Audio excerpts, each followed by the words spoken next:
And if I told you that everything you think happens after death is just a beautiful lie? Hidden for over 1,200 years, an ancient manuscript now dares to reveal what truly awaits your soul. And the truth is far more terrifying and magnificent than you've ever imagined. Imagine, beyond the fragile veil of what your eyes have seen, a map exists, not drawn by human hands, but woven by ancient souls who dared to chart the secret pathways of existence itself. 1,200 years ago, in hidden chambers forgotten by time, this sacred cartography was meticulously crafted, a guide for the soul's first 29 days after the final breath. This is no myth, no poetic dream. It is a journey real and perilous, witnessed by the few who returned, and safeguarded by those who understood its power.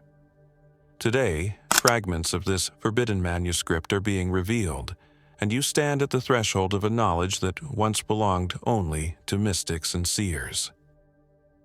What truly happens during the 29 days after death? Are we judged by some towering figure in the sky, or do we face the living echo of every thought, every choice, every secret we ever carried? Modern science only brushes the surface of this enigma, offering faint whispers where ancient wisdom speaks in thunder. Civilizations like the Egyptians, the Tibetans, and the hidden Hebrew mystics knew that death is not an end, but the beginning of the most critical journey a soul will ever take. And today, as you hear these words, one of the most guarded secrets of humanity will open before your mind's eye. If your spirit feels the call to uncover these hidden truths, I invite you to join this journey. Leave a trace in the comments, share your thoughts, and together we will awaken what has long been dormant within. And if you wish to walk deeper into these mysteries, remember to subscribe, not just to this channel, but to a path of ancient wisdom rediscovered. Prepare yourself. The first gates are already creaking open. In moments, you will glimpse what awaits when the heart stops beating and the soul steps beyond the final threshold. But be warned, once this truth enters you, it will change how you live and how you die forever. The moment of departure. Death is not the end. It is a crossing, a sacred transition that has been misunderstood for millennia. In the very first seconds after the heart ceases its rhythmic beat, an extraordinary awakening begins. Time, as we know it, collapses. The soul, released from the heavy chains of flesh, finds itself suspended between two realms, the world it once knew, and the mysterious beyond it, feared or ignored. A blinding, radiant light often emerges at this threshold, but it is not a tunnel. It is not a place. It is the pure unveiling of existence itself, a mirror so bright and vast that for a moment, all illusions are stripped away. Every belief, every fear, every attachment cultivated during life becomes weightless, irrelevant in the presence of this overwhelming truth. Some souls, ancient manuscripts say, instinctively move toward this brilliance, recognizing it as the true origin, a homecoming after a long exile. But others hesitate, gripped by the residual fear and confusion still echoing from their mortal life. Their senses, still clinging to memory, may conjure shadows of familiar places, voices of loved ones, or fragmented images of unfinished dreams. Yet none of these are real. They are but fading echoes, attempts of the mind to hold on to a reality that has already slipped away. At this first sacred moment, a choice begins to crystallize, though most do not yet perceive it. A choice between surrendering to the great current of awakening or recoiling into the false shelters of memory and fear. The journey ahead depends entirely on this first, almost imperceptible response. And as we move deeper, the true battle begins. A battle not against demons or angels, but against the illusions we ourselves created. But what lies beyond this first crossing is even stranger and more dangerous. the struggle against illusion. As the soul drifts away from the remnants of its earthly vessel, a new challenge emerges, one far more deceptive than any faced in the world of the living. It is not a battle of strength, nor a trial of worthiness judged by external forces. It is a confrontation with one's own mind, a mind desperate to cling to familiarity amidst the unknown. Here, in the early stages of the afterlife journey, the soul begins to weave illusions, subconscious projections fueled by lingering attachments, regrets, fears, and desires. A mother's voice calling out with tenderness, the warm light of a childhood home beckoning with false comfort, the face of a lost lover smiling in the mist. These visions, while seemingly beautiful or reassuring, are traps, carefully crafted mirages birthed by the soul itself, designed to lure it back into the cycle of forgetting. The forbidden manuscript warns, the more entangled one becomes in these illusions, the heavier the soul grows, the harder it becomes to ascend. Each attachment pulls downward like invisible chains, binding the spirit to the dense realms of confusion and sorrow. Those who cannot see beyond these self-made phantoms risk becoming what the ancients called the wandering ones, spirits trapped between worlds, endlessly chasing shadows that no longer exist. And yet, there is hope. Hidden within these illusions are secret doorways, moments of piercing clarity where the soul can recognize the false for what it is. A sudden flicker of memory, a sensation of something being off, a subtle voice whispering from deep within, "This is not real. Move forward." Those who heed this inner calling, who dare to pierce the veil of deception, are drawn closer to the true light awaiting them beyond. But very few succeed.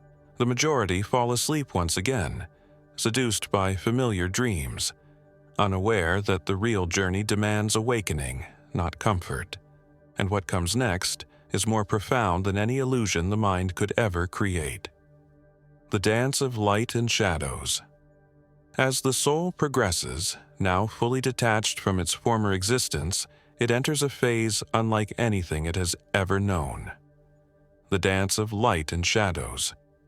In this ethereal realm, where time is both suspended and accelerated, the soul finds itself surrounded by visions, not of the past, but of its own deepest nature. This is not the realm of gods or angels. This is the mirror of the soul. The manuscript speaks of a strange phenomenon. Light and darkness intertwine, not as opposing forces, but as reflections of one another. In this space, the soul faces its most intimate fears and desires, often in the form of celestial beings or terrifying demons. Yet, as the ancient mystics understood, these figures are not separate entities. They are projections of the soul's own unresolved emotions and memories. Some spirits see benevolent figures, angels or ancestors who offer comfort, guidance, and a sense of peace.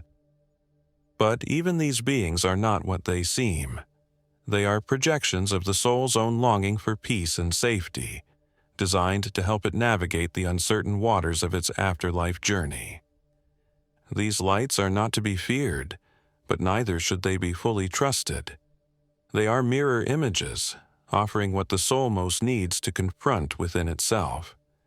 On the other hand, some souls encounter darker, more unsettling manifestations, shadowy figures that whisper of regret, vengeance, or guilt. These shadows arise from the darker corners of the soul, pulling the spirit into a dance of fear and sorrow.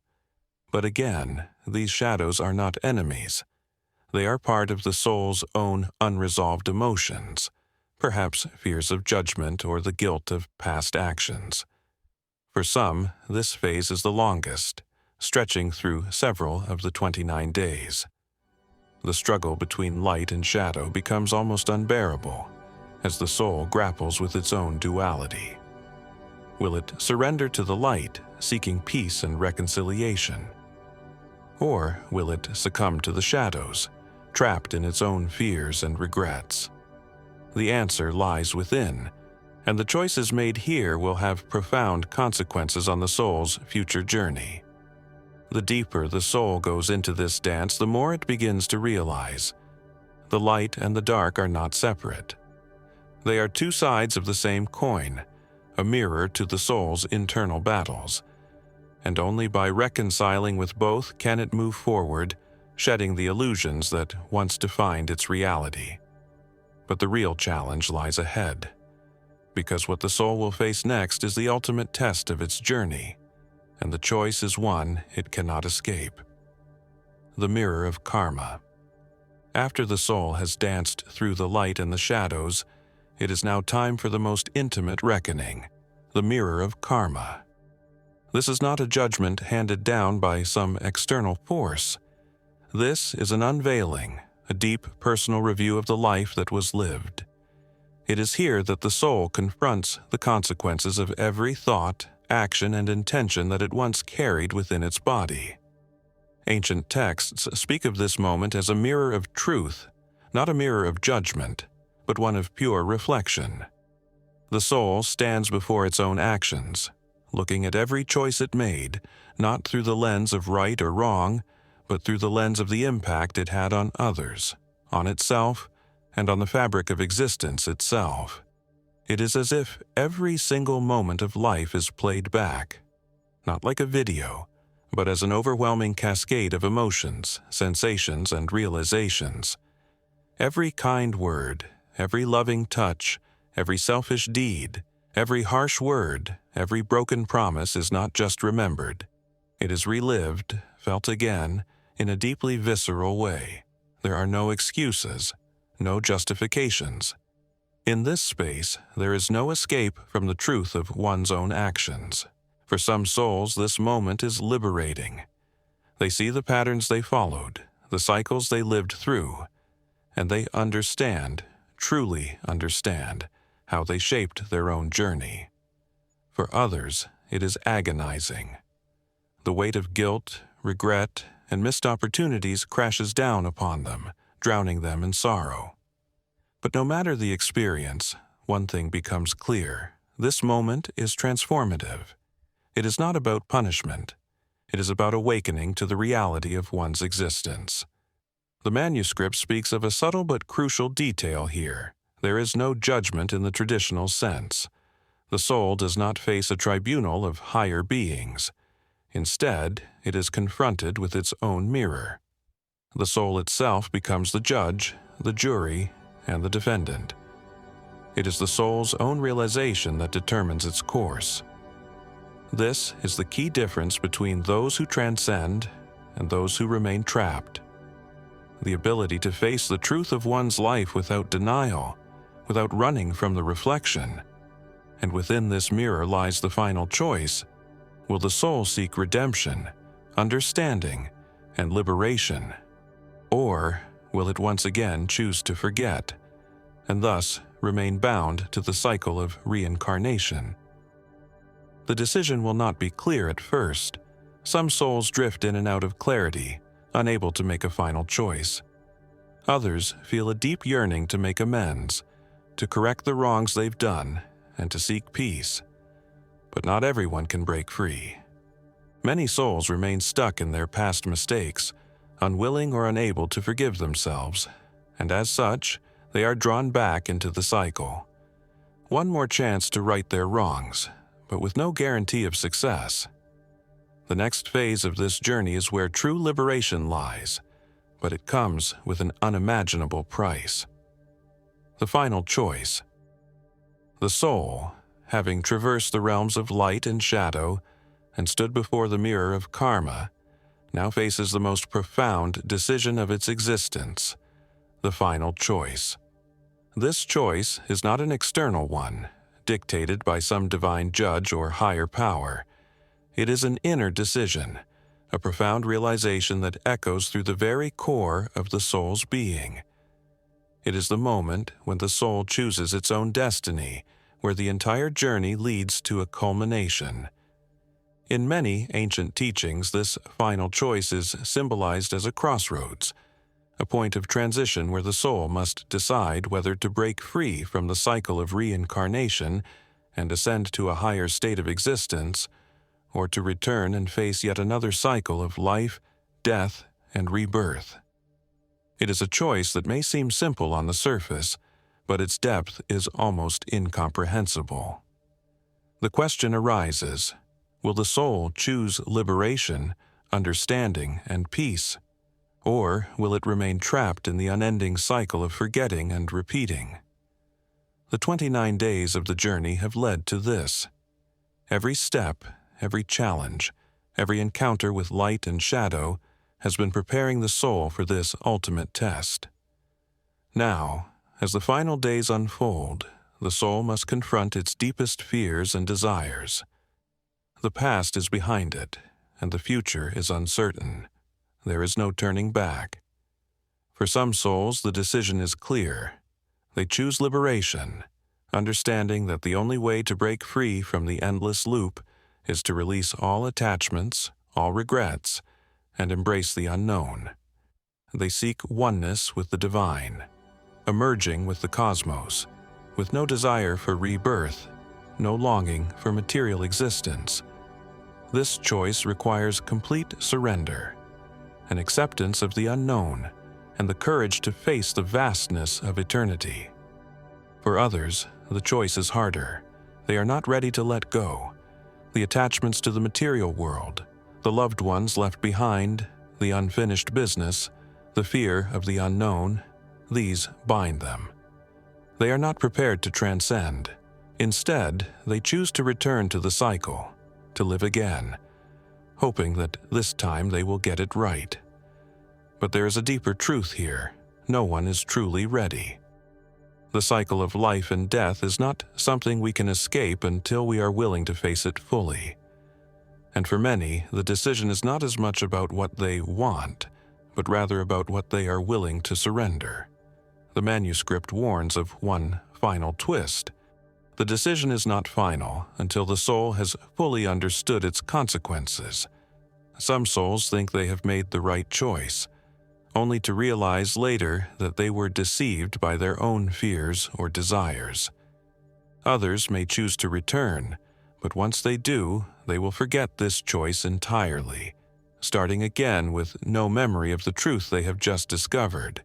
And so, as the soul stands at this ultimate crossroads, it is faced with a choice that will determine whether it ascends to a higher plane of existence or descends back into the cycle, beginning once again. The choice is not about what happens to the soul. It is about what the soul has become. The final choice is the ultimate culmination of everything that came before. It is both the moment of release and the moment of return. The soul must decide what it truly seeks. And this choice, this decision, defines the entire nature of existence moving forward. At this point, the mystery deepens and the emotional intensity builds. The soul is no longer a passive observer of its own fate. It becomes the architect of its destiny, with the power to choose its next chapter. If consciousness survives the body, if the soul walks a path shaped by every thought, every choice, every hidden fear, then the life we live today is not preparation for death. It is death itself unfolding, moment by moment. The first 29 days after we leave this world are not a judgment imposed from outside. They are the mirror we have built with our own hands, the reflection we can no longer escape. And so the question remains, as you move through each day, each breath, each decision, are you shaping a path of liberation or weaving the chains of your own return? The journey has already begun. The only question is, will you awaken before it ends? Зрение. Поделитесь этой поездкой и присоединитесь к тем, кто не стремится просто жить, но проснуться. Your path is real. Your time is now.